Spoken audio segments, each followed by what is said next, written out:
So the spinning X squat.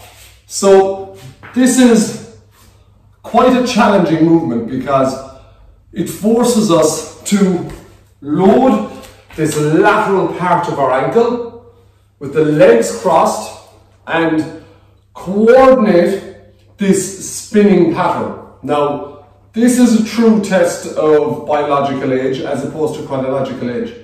So our ability to get up and down off the ground by using the least amount of limbs or the least amount of help as possible is a really good indication of our overall mobility and is quite a good marker for longevity and health. So with this movement, we're going to start on the ground, we cross the legs over. Now, there's a couple of important points to this. We're putting the knee and the ankle in a slightly compromised position. Now, I would argue that we have to microdose these positions to prepare us not only for life, but for the court, for the field, for the gym, for the mats. Because losing position or alignment isn't a probability, it's a certainty. It's going to happen.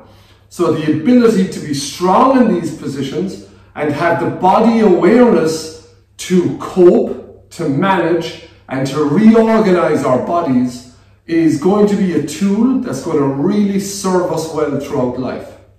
So we cross the legs. From here, we're trying to get end range flexion at the knee joint. So we're trying to close the space between the calf and the hamstring. Now, from there, we have to slightly manipulate our center of mass, i.e. our belly button. Just think of it as being our belly button.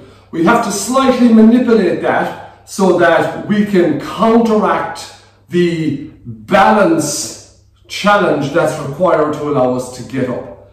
But we're loading the lateral part of our ankles. So we lean forward and up we come. At this point, the legs stay crossed. I spin, and now I'm crossed the opposite way. Now, there's a big balance challenge to this. Okay, this is quite a tricky position to achieve, to maintain, and to actually move through. From here, I start by flexing my knees. I'll try and do this as slow as I can. Keep that loading to the lateral part of the foot. I'm dropping down, again, as slow as I can, dropping towards the floor, and I'm back down into the starting position again. Now, it helps to have a surface that will allow you pivot. If this is too difficult at the start, what you can do is you can use your hands.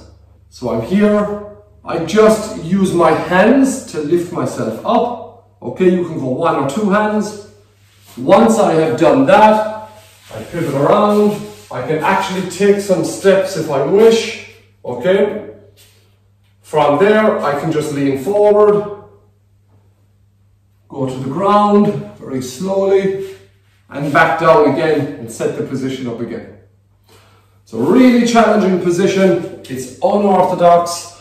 It's a movement that you're not going to see performed in many gyms, but it is a movement that's going to give you I suppose a better movement vocabulary, but also it's going to increase the durability because it's going to slightly expose us to positions that we generally don't get exposed to.